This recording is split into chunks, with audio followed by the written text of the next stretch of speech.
इसलिए कि मौला जान रहे थे कि जब ये वहां जाएंगे पैसा तो मिलेगा, ईमान बाकी नहीं रहेगा। अभी भी हमें वो स्कीम मिली, बहुत से लोगों ने उस स्कीम से, अभी की मैं बात बता रहा हूँ, 1 साल के अंदर की बात बता रहा हूँ, मौजूदा हुकूमत ने भी एक स्कीम दिया था, फौज में आने का एक पॉलिसी दिया था। बहुत सारे मुसलमान गए और जाकर के उन्होंने वहां हिस्सा लिया। तो शेखुल इस्लाम हज़रत मौलाना हुसैन अहमद मदनी रहमतुल्लाह अलैह जेल में थे, आपके शागिर्द थे। कहा हुसैन अहमद तुम कुरान याद करो, आज जितना कुरान याद हो जाए रात में तरावी में पढ़ो। उस्ताद ने शागिर्द से कहा, चुनांचे शागिर्द शेखुल इस्लाम मौलाना हुसैन अहमद मदनी रहमतुल्लाह अलैह दिन में कुरान याद करते थे और रात में उसी कुरान को तरावी में पढ़ा करते थे। 1 माह मुकम्मल हुआ, 1 तरावी मुकम्मल हुआ। ये हमारे उलमा थे कि जेल में भी है तो वहां शरीयत को जिंदा कर रहे हैं, शरीयत पर अमल कर रहे हैं, अल्लाह के हुक्म पर अमल कर रहे हैं। जेल से जब जेल में थे तो उस्ताद मोहतरम हज़रत मौलाना महमूद हसन रहमतुल्लाह अलैह को ये एहसास हुआ कि हम तो यहाँ खाली रहते हैं, हमें कुछ करना चाहिए। मैं कहता हूँ अपने इल्म दोस्त भाइयों को, उलमा को, हुफ्फाज को मैं कहता हूँ, आप जहाँ रहें वहीं पर दीन का चिराग जलाना। हवाएं चलेंगी, चिराग बुझेगा, फिर आपको रोशन करना पड़ेगा, फिर बुझेगा, फिर रोशन करना पड़ेगा, फिर बुझेगा, फिर रोशन करना पड़ेगा। लेकिन एक दफा अगर रोशनी पकड़ लेगी तो सारी दुनिया को रोशनी चल जाएगा, सारी दुनिया। चुनांचे जेल में रह करके उन्होंने कुरान करीम का तर्जुमा और तफसीर लिखना शुरू कर दिया। और जब जेल से निकल गए और पहुंचे अपनी जगह पर, एक बड़े मजमे से कोई बड़ा आदमी जेल में हो, जेल में रिहाई मिलती है तो लोगों के इस्तकबाल के लिए, उनके खैर मकसद के लिए लोग जाते हैं। उलमाए किराम का एक बड़ा तबका, उलमाए किराम की एक बड़ी जमात वहां मौजूद थी। मौलाना ने फरमाया आज मुसलमानों के अंदर 2 कमी है जो मैं महसूस कर रहा हूं। 2 कमी। एक कमी तो ये है कि मुसलमानों ने कुरान से अपना रिश्ता नाता तोड़ लिया, कुरान से अपना रिश्ता नाता तोड़ लिया, पढ़ना छोड़ दिया, समझना छोड़ दिया, अमल करना छोड़ दिया। हमने जेल में ये इरादा किया कि कुरान का तर्जुमा लिखा जाए, कुरान की तफसीर की जाए, और जेल से हमने ये काम करना शुरू किया। और दूसरी बीमारी जो इस उम्मत के अंदर, मुसलमानों के अंदर पाई जाती है, वो बीमारी ये है कि मुसलमान जगह जहां है वहीं लड़ रहा है, वहीं इख्तिलाफ का शिकार है। भाई भाई में लड़ाई है, खानदान खानदान में लड़ाई है, महल्ले महल्ले में लड़ाई है, अलेख सलेख की नौबत नहीं आती है, सलाम करने तक की नौबत नहीं आती है। दिल में कुदूरत, दिल में बुग़्ज़, दिल में हसद, दिल में इनाद और दिल के अंदर दुश्मनी, हसद लिए हुए होते हैं। ये मुसलमानों की हालत शेखुल हिंद ने आज नहीं बताया बल्कि बहुत दिनों पहले बताया कि मुसलमानों के ये हालात रहेंगे। मेरे भाई आप ये सोचते हैं कि इनकलाब आ जाएगा, ये इनकलाब आने वाला नहीं है। अभी जो मौजूदा हालात हैं, मैं पूरी जिम्मेदारी के साथ आखिरी बात कर रहा हूँ आपको, जो मौजूदा हालात हैं, तो मौजूदा हालात में हमें एक साथ मुत्तहिद रहने की जरूरत है। बहुत बड़ी ताकत। एक कभी हाल ही में एक जगह पढ़ा था, बड़ी अच्छी तहरीर थी, किसने लिखा पता नहीं, लिखने वाले का नाम नहीं था, लेकिन वाकया फर्जी हो या वाकया सही हो उससे मतलब नहीं है, लेकिन उस वाकये के अंदर ये इबरत। आप लोग मौजूदा हालात को ज़हन में रखिए और इस वाकये को सुनिए। हॉस्टल में, स्कूल के हॉस्टल में, कॉलेज के हॉस्टल में, यूनिवर्सिटी के हॉस्टल में पढ़ने वाले बच्चे हैं, उन्हें हॉस्टल से, उन्हें स्कूल से, कॉलेज से उन्हें खाना मिलता है, नाश्ता मिलता है। चुनांचे नाश्ते में बच्चों को खिचड़ी मिल रही है। 20 बच्चे ऐसे थे कि खिचड़ी हमें पसंद है, हम खिचड़ी ही खाएंगे, लेकिन 80 कलमा पढ़ने वाले ऐसे थे, 80 कलमा जिन्होंने हंगामा खड़ा कर दिया कि रोजाना हम खिचड़ी खाएंगे, ये हमारे लिए मुमकिन नहीं, हमें कुछ अलग नाश्ता मिलना चाहिए, चने की शक्ल में मिलना चाहिए, रोटी सब्जी की शक्ल में मिलना चाहिए, छोला भटूरा की शक्ल में मिलना चाहिए, हमें कुछ अलग तरह का नाश्ता मिलना चाहिए।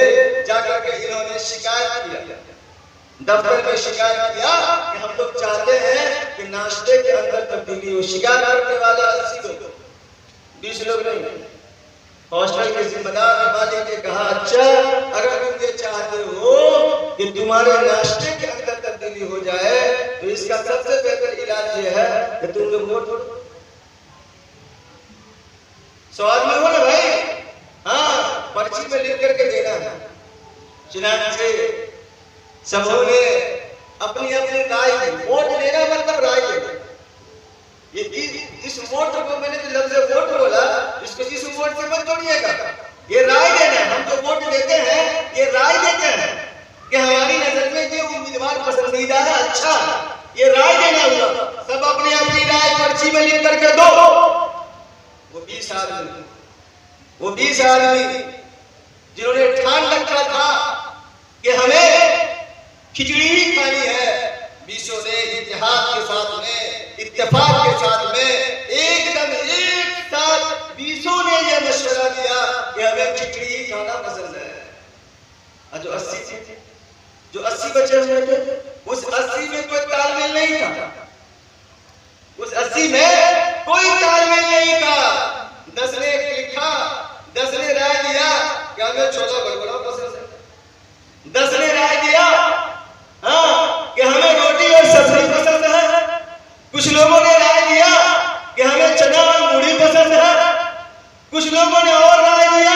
ये 80 लोग ज्यादा होने के बावजूद बच गए।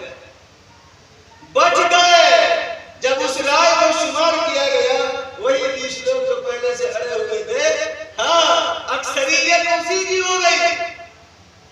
फैसला किससे होता है? जब राय ली जाती है तो फैसला अक्सरियत पर होता है।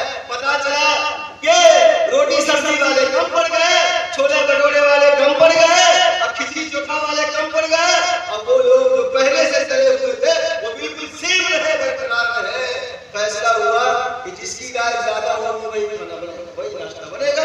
तो 20 लोग पहले से अड़े हुए, तो इन 20 लोगों में एक पॉलिसी थी, इन 20 लोगों में एक इत्तेहाद था, इन 20 लोगों में एक इत्तेफाक था। 20 होने के बावजूद भी 80 पर गालिब आ गए, 20 होने के बावजूद 80 से बढ़ गए और 80 को शिकस्त दे दिया, और जो चल रहा था वही निजाम चला।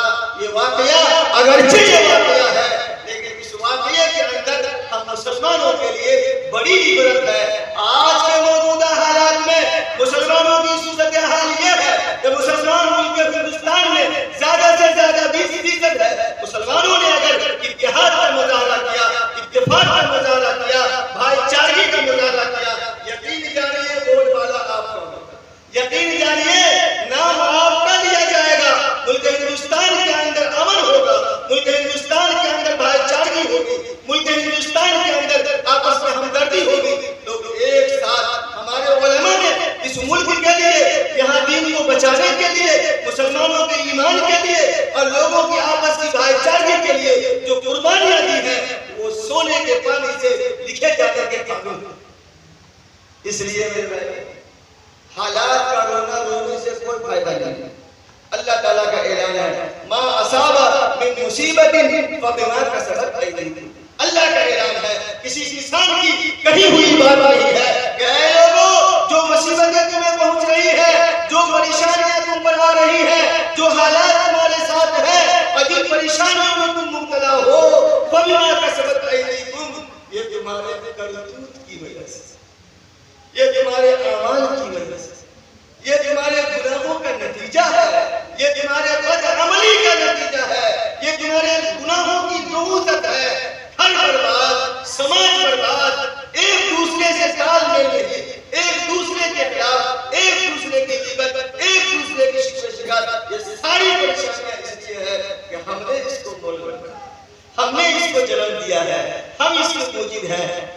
चाहते हैं कि हालात के अंदर तब्दीली आए, आप चाहते हैं कि हालात के अंदर इनकलाब आए, अल्लाह का ऐलान है, आज नहीं 1450 बरस पहले फरमा दिया अल्लाह तबारक व तआला ने। 14वें पारे की आयत है, वअतसिमू बिहब्लिल्लाहि जमीआ, कि ऐ लोगों, अल्लाह की रस्सी को, अल्लाह की रस्सी का मतलब यह है अल्लाह के दीन को, अल्लाह की शरीयत को, अल्लाह के कुरान को, अल्लाह की हदीस को, नबी के इरशाद को मजबूती से पकड़ो, मजबूती से पकड़ लो। अल्लाह अलैहा बिन नवाजिज, जिस तरीके से मसूढ़े के जरिए किसी चीज को मजबूती से हम पकड़ते हैं, शरीयत को उसी तरीके से मजबूती से पकड़ने की जरूरत है। और मजबूती से पकड़ने का मतलब यह है कि हम शरीयत के अहकामात के ऊपर अमल करना शुरू करें। हमारे समाज में आप चाहते हैं कि इनकलाब पैदा हो तो उलमा बनाइए, उलमा। कुफार बहुत है, ऐसे जो कुफार है, हाफिज हो गए कुरान भूल गए, हाफिज हो गए कुरान भूल गए। क्यों भूल गए पता है? इसलिए कि हाफिज कुरान करने के बाद उसके पढ़ने पढ़ाने का सिलसिला बंद हो गया, मौकूफ हो गया, वो काम काज में चले गए। आपने अपने बच्चे को अगर मदरसे में डाल रखा है, आप इस बात का आज़म कर ले, अगर वो हाफिज कुरान बनने के लायक नहीं है तो शुरू से आप मिजाज बनाए, हमने आलिम दीन बनाए। अगर वो दीनी तालीम के लिए किसी भी हाल में तैयार नहीं हुआ, आपने पूरी कोशिश कर दी, पूरी कुव्वत लगा दी, मदरसा बार बार भेजा और बार बार आपके बच्चे भाग करके आ गए, तो आखिरी दर्जा ये है कि आप उसे दुनिया में तालीम नहीं लगाए, जाहिल नहीं रखे, जाहिल नहीं रखे, किसी भी हाल में दुनिया की तालीम में लगा। जिधर शगफ है, जिधर पढ़ने का उसका मिजाज है, जिस तरफ उसका रुझान है, उस तालीम में आप उसको लगाएं। बुलंदी पर जाना चाहते हैं तो ये 62% से हमारा आगाज होता है। 66 100 में 66 बच्चे हमारे दीनी दुनियावी तालीम हासिल करने के लिए स्कूलों में, मदरसे में जाते हैं। 34 बच्चे ऐसे हैं जो बिल्कुल मूर्ख हैं, बिल्कुल जाहिल हैं। आज हम कहते हैं कि अमेरिका सुपर पावर है, कहते हैं अमेरिका पूरी दुनिया पर हावी है, ताकतवर मुल्क है, दुनिया को किस तरह चाहती है नचाती है, कहते हैं ना।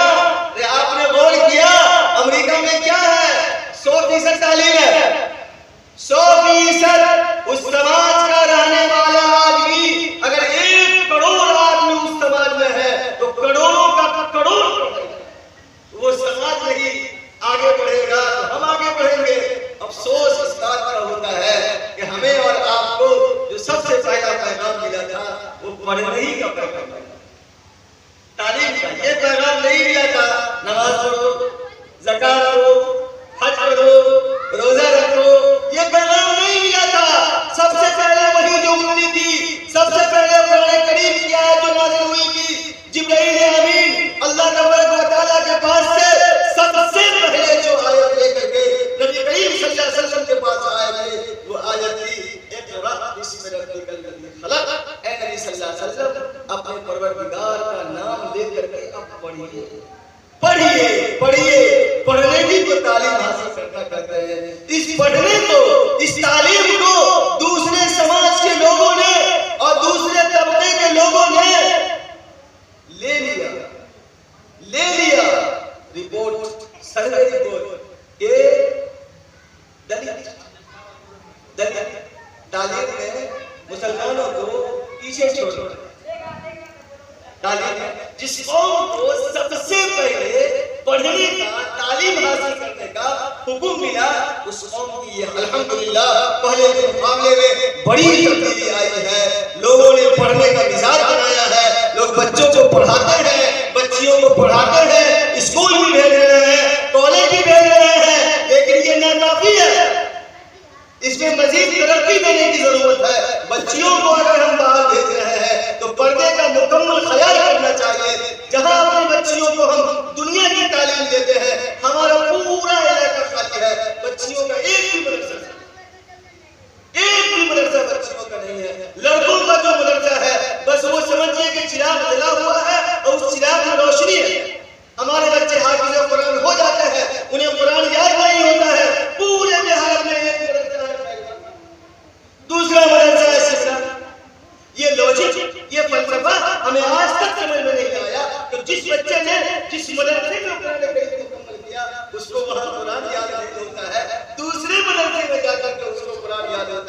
हमने भी हिफ्ज़ कुरान मुकम्मल किया था। अल्हम्दुलिल्लाह सन 1995 में मेरा हिफ्ज़ मुकम्मल हुआ था और जिस हाफिज के पास हमने कुरान मुकम्मल किया था दौर भी मेरा उसी वक्त मुकम्मल हुआ था। उस जमाने में दौर का मदरसा नहीं हुआ करता था कि अलग से कोई मदरसा है जहां जाकर के दौर करे। हमारे इलाके में दौर के मदरसे खाली हैं। हमारे इलाके में मलमल के अलावा और जो है इकट्ठा के अलावा कहीं भी इधर जो है आपको अररिया संग्राम है, इसके अलावा कहीं भी लड़कियों का इदारा नहीं है जहां हमारी बेटियां हमारी बच्चियां पढ़ने में जाकर के दीन की बुनियादी तालीम हासिल करे। एक भी मदरसा नहीं है। लोगों को इस जानिब ध्यान देने और तवज्जो देने की जरूरत है।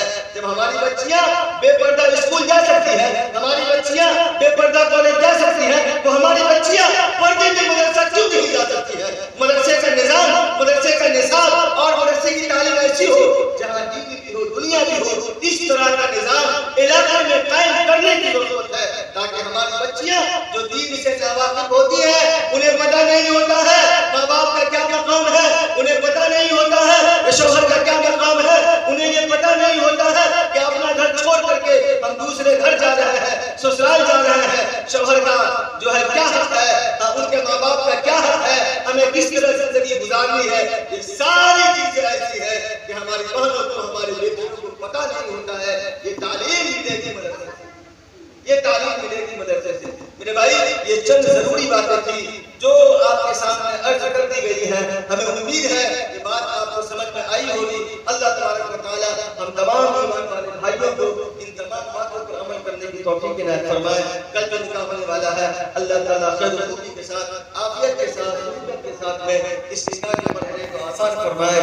हर तरह के शुरूर बदन से पूरी हिफाजत फरमाए। आमीन या रब्बल आलमीन। व मा अलैना